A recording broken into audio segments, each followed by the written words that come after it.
Beberapa tahun lalu, batu bara menjadi komoditas paling diburu di dunia. Krisis energi mendorong harga batu bara ke level tertinggi dan produsen menikmati windfall profit. Namun hari ini kondisi berubah. Harga telah kembali normal. Transisi energi semakin cepat dan sentimen terhadap sektor batu bara semakin negatif. Pertanyaannya, apakah seluruh perusahaan batu bara memang layak dihargai lebih rendah?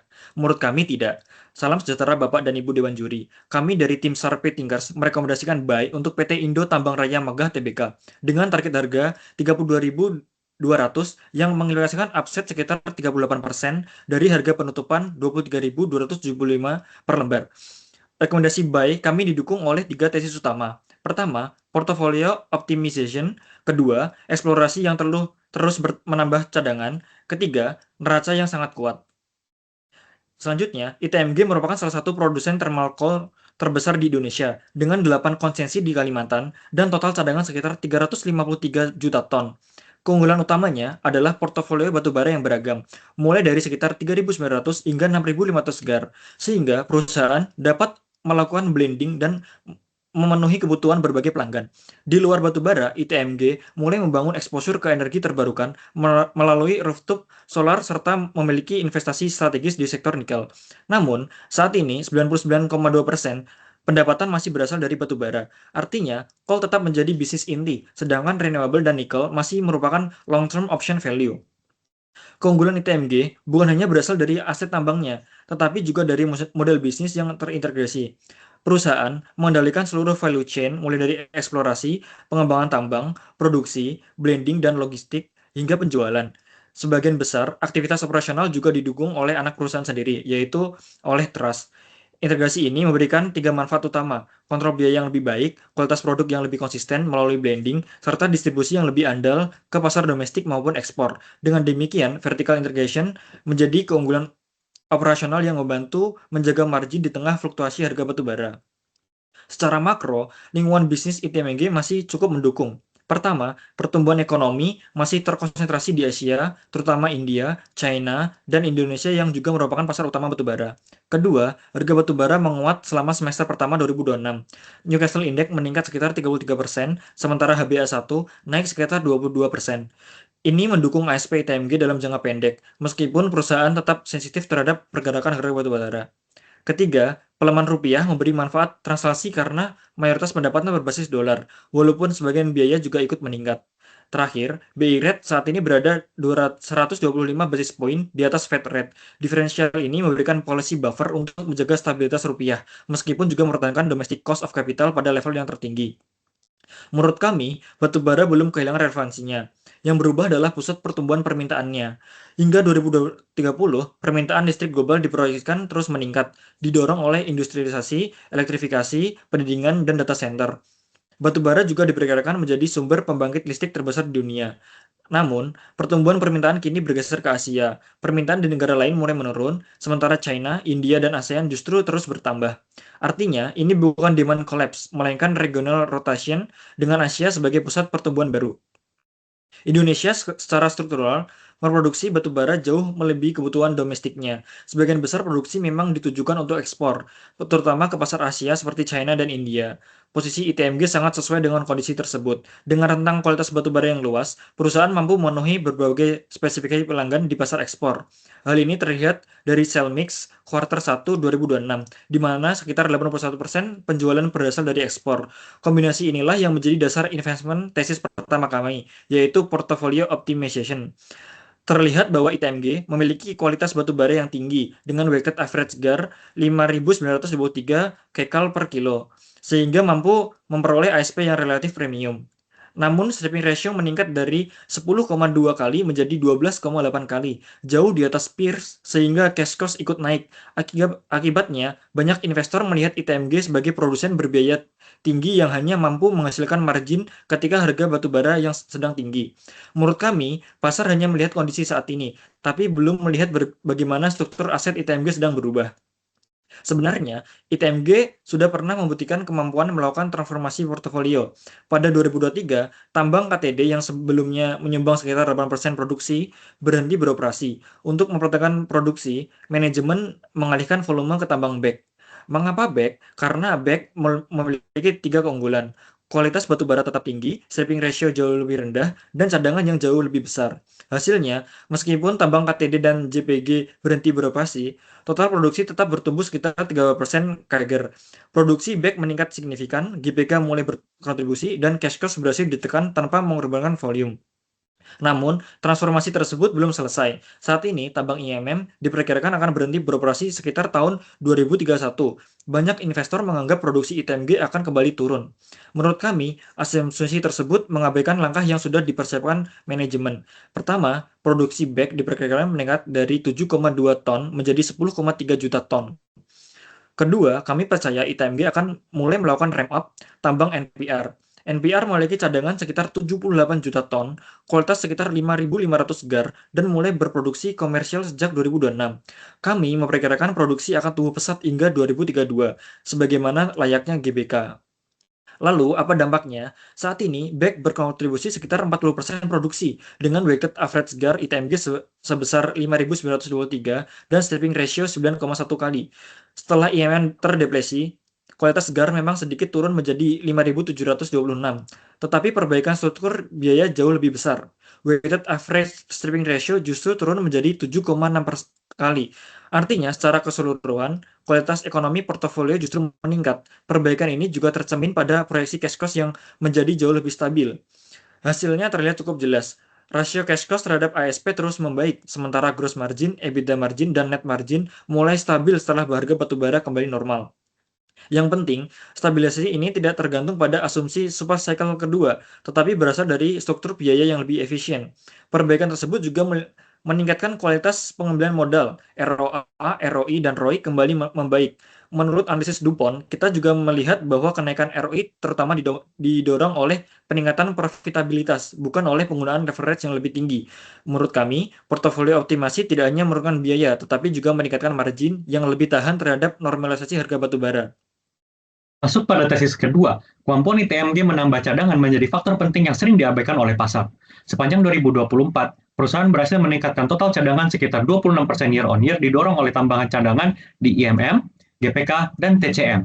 Dampaknya, expected mine life meningkat dari 14 tahun menjadi 18 tahun dengan asumsi produksi 20 juta ton per tahun. Bahkan tanpa cadangan baru, ITMG masih diperkirakan mampu mempertahankan produksi sekitar 18-21 juta ton per tahun hingga tahun 2036. Menurut kami, visibilitas produksi inilah yang belum sepenuhnya dihargai oleh pasar. Cadangan yang lebih besar kemudian diterjemahkan menjadi stabilitas volume penjualan. Dengan produksi yang relatif stabil, kami memperkirakan volume penjualan tetap berada di atas 20 juta ton per tahun selama periode proyeksi awal. Yang menarik, kami tidak mengenalkan harga batu bara yang tinggi. Kami menggunakan asumsi ASP yang telah normal di angka 80 US dollar per ton, sehingga pertumbuhan pendapatan lebih ditopang oleh stabilitas volume. Akibatnya, pendapatan diperkirakan tetap berada di kisaran 1,8 hingga 2,2 miliar US dollar hingga sekitar 2035 sebelum menurun mengikuti profil produksi.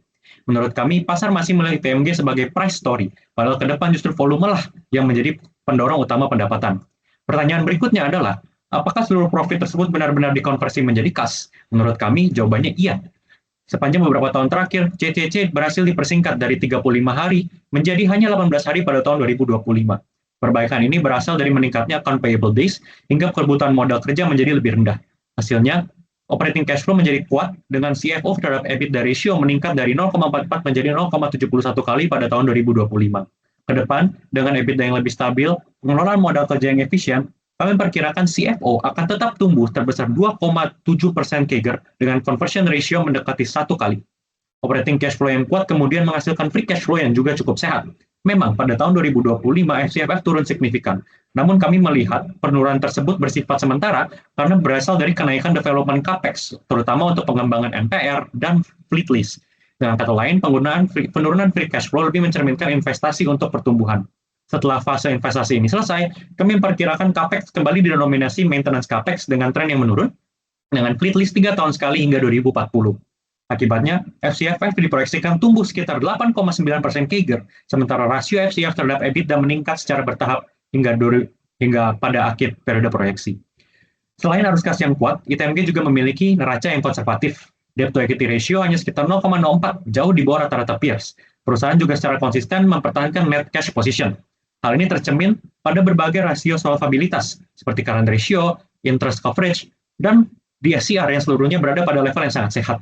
Bahkan pada debt to EBITDA, kami menghitung ITMG masih memiliki incremental debt capacity sebesar 824 juta US dollar apabila diperlukan untuk ekspansi.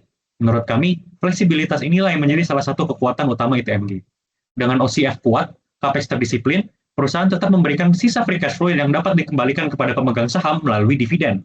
Karena itu, kami memperkirakan ITMG mampu mempertahankan dividen payout sebesar 95% dalam jangka panjang. Menurut kami, kombinasi arus kas yang kuat dengan payout yang tinggi menjadikan ITMG salah satu dividen play yang menarik di sektor ini. Secara ESG, berdasarkan penilaian kami, ITMG memperoleh skor ESG 66 dari 100 atau setara grade B-. Namun, kami di sisi environmental, terdapat beberapa perkembangan positif. Intensitas limbah dan konsumsi air terus menurun, menunjukkan efisiensi operasional yang semakin baik.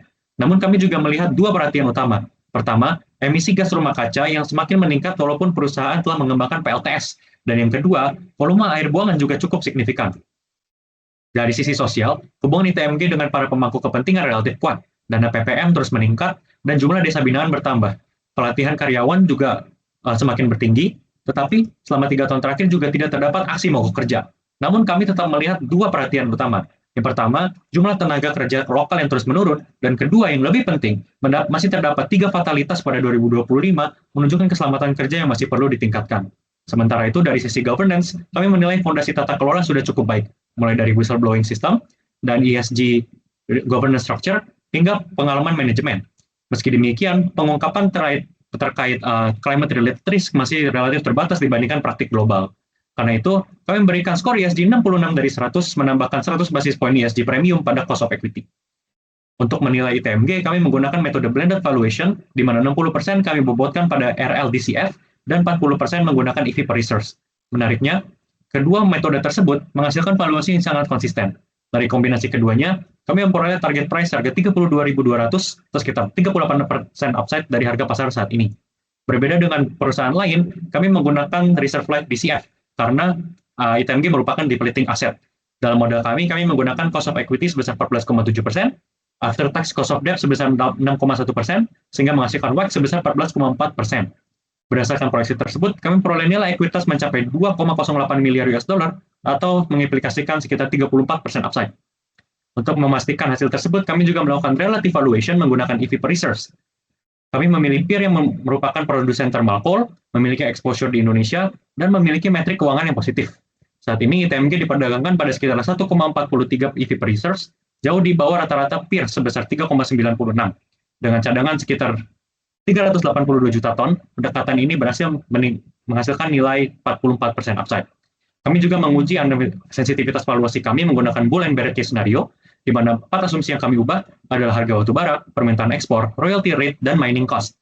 Bahkan pada saat skenario bear, target harga masih berada pada harga 21.300, dan sebaliknya pada skenario bull, valuasi meningkat ke harga 37.800, atau sekitar 62% upside.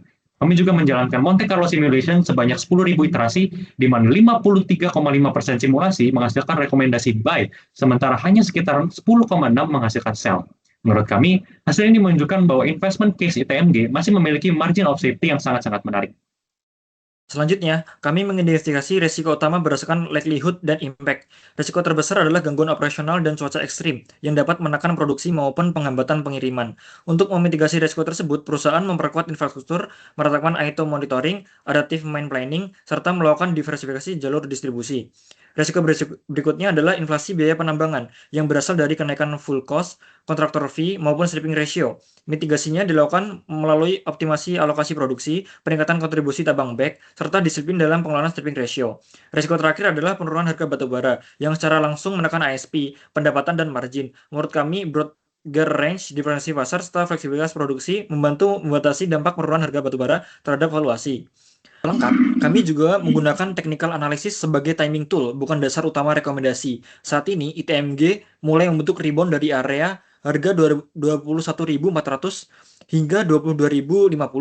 Bullish confirmation baru terbentuk apabila harga berhasil menembus EMA 20 dan resisten pada harga 24.575 dengan entry sekitar 23.275 dan stop loss pada harga 22.500.